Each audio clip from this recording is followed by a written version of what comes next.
복된 소식 아름다운 소리 AM 1590kHz 시카고 기독교 방송입니다.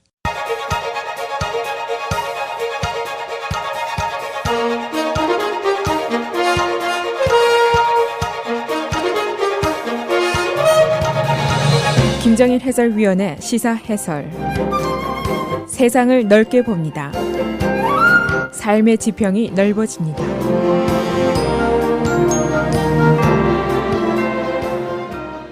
시사 해설입니다. 트럼프 대통령과 의회와의 싸움이 점입 가경입니다.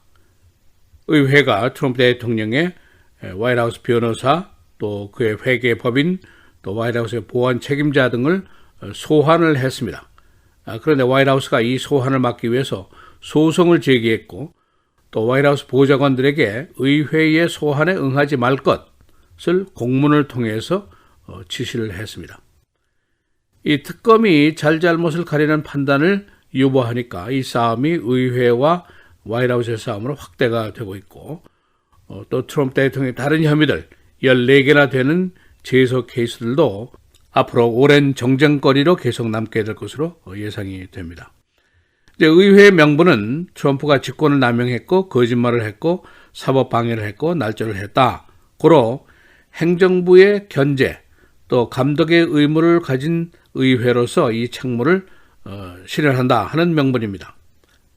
그런가 하면은 트럼프 측의 명분은 의회 민주당이 오히려 직권을 남용하고 있고 이미 지나간 개인의 재정 상황을 질문하고 있고 화이트하우스의 직원들을 소환한다는 것은 도에 지나친 행위다. 정치적인 이득을 꾀하는 조치다라고 반론을 제기하고 있습니다. 문제는 민주주의의 근간인 삼권 분립 그리고 견제와 균형, 이 기본적인 바탕이 위협을 받고 있는 것으로 보이고 있다는 것, 바로 이것입니다. 그래서 오늘은 특검 보고서 이후에 전국의 대결 현상은 어느 정도 심각한 것인지 또 양측의 주장은 어떤 것인지 살펴보겠습니다. 이 문제의 시작은 아무래도 특검 보고서부터 시작이 된다고 볼 수가 있습니다. 말로 특검이 누가 위법을 했는지 답변하기를 거부했는데 이것을 법무부 장관은 무죄다라고 해석을 했고 트럼프 대통령은 완전 무죄다라고 해석을 했습니다.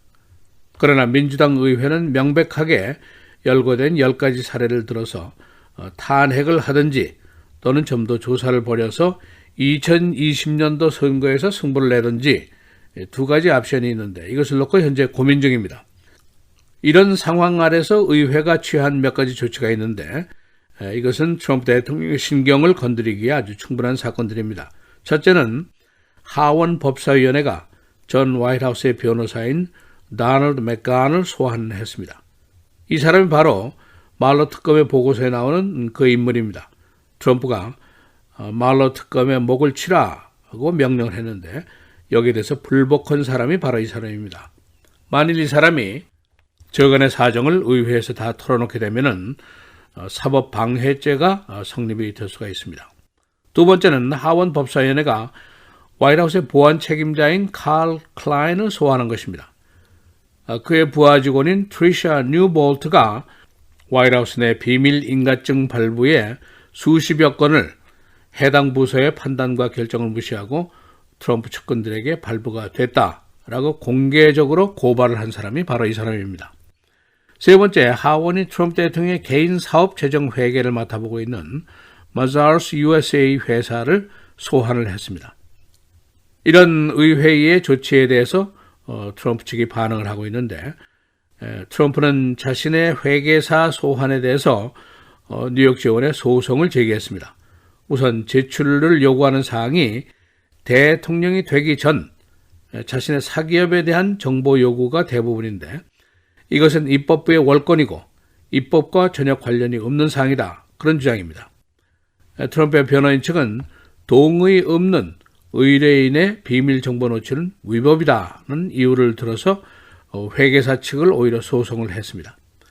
그러나 이 조한 후반부에는 적법한 의회의 소환장에는 따라야 한다라는 조항이 추가가 되어 있습니다. 그래서 결국 이 소송은 트럼프 측이 시간 끌기 작전으로 해석을 하는 사람도 있습니다.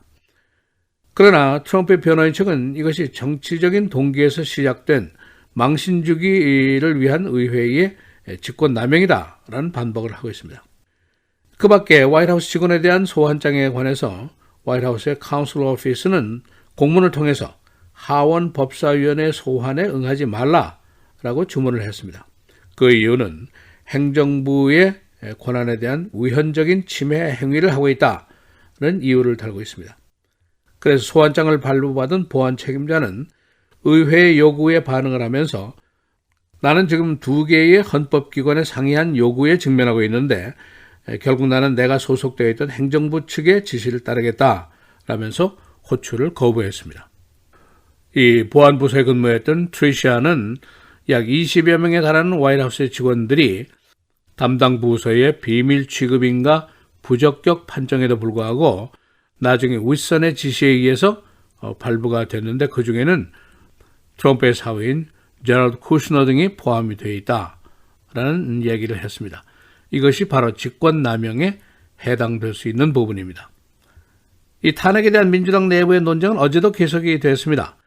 하원 정부감독위원회의 카밍스 위원장은 만일 지금 우리가 실패할 가능성이 있음에도 불구하고 탄핵 조치를 한다면 역사가 우리의 호혼 입장에 대해서 앞으로 스마일을 할 것이다 라고 말을 했습니다. 그러나 낸시 펠로시 의원은 어제 소속 의원들에게 탄핵 절차 시도는 당장은 없을 것이다 라고 분명히 했습니다. 그래서 정치권의 투쟁은 앞으로도 계속 격화가 될 것으로 예상이 되는데 민주당 의회는 계속해서 소환장을 발부할 것이고 화이트하우스 측은 계속해서 이에 불복하면서 소송을 제기하고 결론을 내지 못하게 할 것으로 보입니다. 그러나 14개나 되는 트럼프 개인에 대한 제소 사건이 어떻게 귀결될지는 아직도 답이 없습니다. 지금 한 가지 분명하게 떠오르는 문제가 있는데 민주주의의 근간인 삼권 분립의 바탕이 흔들리고 있다 하는 우려입니다. 의회의 조사권, 감독권을 행정부가 불복을 하고 소송으로 무의를 시키고 있고 또 의회의 감독권을 행정부에서는 정치적인 책략이다 라고 간주를 하고 있습니다. 그러니까 근본적인 정치의 시스템이라든가 과정이 제대로 작동을 하지 않고 있다는 것입니다. 트럼프 대통령은 어제 의회의 탄핵에 대해서 우려하고 있느냐 하는 질문에 대해서 전혀 없다. Not even a little bit 이라고 응답을 했습니다. 또 그리고 특검 보고서에서 나오는 그의 보좌관들의 불복 사건에 대해서 어떻게 생각하느냐라고 질문하니까 아무도 내 명령에 불복종하지 않는다. Nobody disobeys my orders 라고 자신 있게 말을 했습니다. 이제는 의회의 소위 스피나, 소환장 발부라든가 특별검사제도, 스페셜 카운슬 제도 같은 것이 별로 쓸데가 없게 되는 새로운 시절로 우리가 접어들고 있습니다. 시사해설 김정일입니다.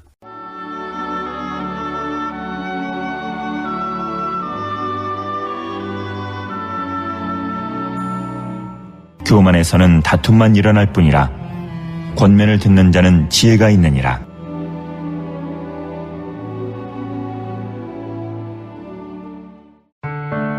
미디어를 통한 세계 선교를 꿈꾸는 KCBS. 이제는 라디오가 없어도 KCBS 시카고 기독교 방송을 실시간으로 청취할 수 있습니다. KCBS 시카고 기독교 방송에서는 쉽고 간편한 라디오 청취 서비스를 제공합니다. 스마트폰 애플리케이션 서비스 안내 앱 스토어에서 KCBS를 검색해 시카고 다운타운 그림의 KCBS 아이콘을 무료로 다운받아 설치하시면 스마트폰으로 실시간 KCBS 생방송 청취가 가능합니다. 정규 방송 시간 후에는 CBS 기독교 방송이 실시간 방송됩니다. 또한 시카고 기독교 방송 웹사이트 kcbs1590.org에서 생방송 듣기 메뉴를 통해 KCBS 라디오를 실시간으로 청취할 수 있습니다. 김정일 해설위원의 시사해설 방송도 스마트폰 KCBS 앱을 통해 매일 청취가 가능합니다. KCBS 앱의 왼쪽 상단에 위치한 메뉴에서 J-Kim 뉴스를 클릭하시면 다시 듣기 서비스가 가능합니다. 또한 페이스북이나 유튜브에서도 김정일 해설위원의 시사해설 진행 방송 청취가 가능합니다. KCBS 실시간 청취 서비스에 관한 자세한 사항은 시카고 기독교 방송 전화 847-583-영원구원 583-영원구원번으로 문의하시기 바랍니다.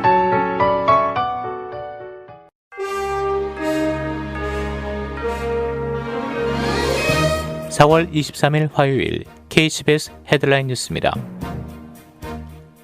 민주당 카말라 해리스 하원의원은 어제 뉴햄프셔에서 열린 CNN 주최 대선 주자 초청 타운홀 미팅에서 뮬러 특검 보고서에서 트럼프 대통령이 사법 방해를 시도했다는 사실이 밝혀졌다며 하원이 대통령 탄핵 절차에 착수해야 한다고 밝혔습니다.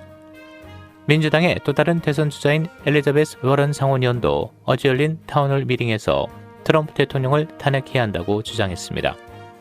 반면 버니 샌더스 상원의원은 민주당이 대통령 탄핵에만 몰두하는 것은 바람직하지 않다며 오히려 트럼프 대통령이 민주당의 시도를 자신에게 유리한 방향으로 활용할 가능성이 있다고 경고했습니다. 한편 낸시 펠로시 하원 의장을 비롯한 민주당 지도부는 어제 소속 의원들과의 컨퍼런스 콜을 통해 즉각적인 탄핵 절차 착수 계획이 없다고 알렸습니다. 이들은 대신 사법 방해 관련 조사에 집중한다는 방침입니다. 지난 21일 부활절에 스리랑카에서 발생한 연쇄 폭발 테러 관련 사망자 수가 321명으로 증가했습니다. 스리랑카 정부는 또한 이번 테러가 지난 3월 15일 뉴질랜드 크라이스트처치 이슬람 사원에서 발생한 백인 우월주의자의 총격 테러에 대한 복수 차원에서 감행됐다는 예비조사 결과를 발표했습니다. 스리랑카 정부는 이번 테러의 배후로 현지 극단주의 이슬람 조직 NTJ를 지목하면서 그간 ISIS 등 국제 테러 조직과 연관 여부를 조사하고 있었습니다. 트럼프 대통령의 반이민 정책이 이번엔 단기 비자 유효 기간을 넘긴 불법 체류자로 향했습니다. 비자 기간을 초과해 체류하는 사람들이 많은 국가에 대해서는 입국 제한 등의 조치도 검토합니다. 어제 언론에 따르면 트럼프 대통령은 단기 비자 허용 기간을 초과해 머무르는 외국인들의 숫자를 제한할 수 있는 방법을 모색하라고 명령했습니다. 이에 따라 마이크 폼피오 국무장관은 법무부와 국토안보부가 협의해 앞으로 3개월 이내에 단기 비자 불법 체류자 숫자를 줄일 수 있는 정책안 보고서를 제출해야 합니다. 일론 머스크 테슬라 최고 경영자가 어제 캘리포니아주 펠로알토에서 열린 자율주행 투자자 데이 행사에서 내년에 아무도 타지 않아도 스스로 움직이는 로봇택시 100만 대를 도로 위에 선보일 것을 자신한다고 말했습니다. 그는 모든 지역에서 자율주행차 운행 승인을 받지는 못할 것으로 예상한다며 그러나 내년에는 일부 지역에서 운행 허가가 날 것이라고 확신한다고 덧붙였습니다. 머스크는 현재 시운전 중인 테슬라 자율주행차로부터 수집할 수 있는 데이터를 토대로 소프트웨어 개선에 집중하고 있다고 밝혔습니다. 삼성전자가 어제 폴더블 단말기 심사위원들의 샘플 결함 보고에 따라 갤럭시 폴드 스마트폰의 출시를 연기한다고 밝혔습니다. 삼성전자는 당초 갤럭시 폴드 LTE 모델을 오는 26일 미국에서 최초로 정식 출시할 계획이었습니다.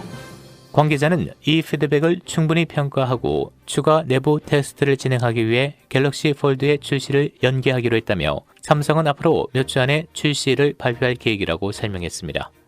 앞서 갤럭시 폴드는 리뷰용 제품을 사용한 지 하루 이틀 만에 스크린 깜빡거림, 스크린 꺼짐, 스크린 줄 생성 등 결함이 발생했다는 지적을 받았습니다. 일리노이주 경찰의 인력 부족이 심각한 것으로 나타났습니다. 주 경찰 병력은 2001년에 2201명, 그러나 2018년에 1994명으로 줄었고 이에 따라 순찰 병력이 40%나 감소됐습니다. 주 예산 삭감 때문인데 그동안 경찰 업무는 오히려 증가했고 최근에 교통 단속 등의 부족한 병력 때문에 주 경찰관이 3명이나 순직했습니다. 쿡카운티 킴 팍스 검사장이 살해 위협을 받고 있습니다. 이에 따라 검사장 측은 24시간 경호 인력을 고용하고 만일의 사태에 대비하고 있습니다. 이는 킴 팍스가 배우 스몰렛을 기소 중지 조치를 한 후부터 계속된 현상입니다. 크리스탈 레이크 어린이 실종 사건이 아직 미궁 속에 빠져 있습니다. 경찰은 가족 등 주변 지인들에 대한 조사를 계속하고 있으나 증거나 단서를 찾지 못했습니다. 5살 난 앤드류는 지난 수요일 취침 시간에 집에서 목격된 후 실종 상태입니다. 날씨입니다. 오늘은 기온이 50도대로 떨어진 흐린 날씨 보이겠습니다. 낮 최고 61도, 밤 최저 42도. 내일은 대체로 흐리겠고 한때 맑은 지역이 있겠습니다. 낮 최고 64도, 밤 최저 47도. 목요일 대체로 흐리고 밤사이 비가 내리는 곳 있겠습니다. 낮 최고 72도, 밤 최저 49도. 금요일 대체로 맑겠습니다. 낮 최고 62도, 밤 최저 43도입니다.